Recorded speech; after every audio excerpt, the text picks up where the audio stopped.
అల్లూరు జిల్లా అనంతగిరి మండలం బల్లకరువు పర్యటన సందర్భంగా గిరిజనులకు ఇచ్చిన మాటను పవన్ నిలబెట్టుకున్నారు. సుమారు ₹1 కోటి ఉపాధి హామీ నిధులతో అంగన్వాడీ భవనాలు, తాగునీటి సదుపాయం, సీసీ రోడ్లు వంటి మౌలిక వస్తుల పనులకు విజయవంతంగా పూర్తి చేశారు.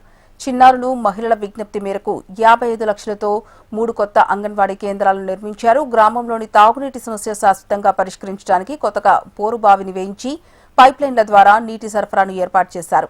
గ్రామంలో సీసీ రోడ్ల నిర్మాణంతో గిరిజనులకు రవాణా సౌకర్యాలు మెరుగుపడ్డాయి. అంతకుముందు పవన్ కళ్యాణ్ ఆయా గిరిజన గ్రామాలను సందర్శించినప్పుడు స్థానికులు ఎదుర్కొంటున్న ఇబ్బందులను స్వయంగా తెలుసుకుని త్వరితగతిన తీరుస్తామని హామీ ఇచ్చారు. బాత్రూమ్ సౌకర్యం కూడా లేదు.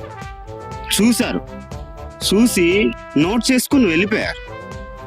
అనంతగిరి మండలం బల్లగరవ గ్రామంలో తినకోట పంచాయతీకి సంబంధించి కొంత రోడ్డు పనుల కోసం అని వచ్చారండి. వచ్చినటువంటి సమావేశం అయ్యింది. అతను కాలినడకన నడుచుకుంటూ వెళ్ళారు. అట్నుంచి తిరుగు ప్రయాణంలో బోరు లేదు, అక్కడ బాత్రూమ్ సౌకర్యం కూడా లేదు. చూసి నోట్ చేసుకుని వెళ్ళి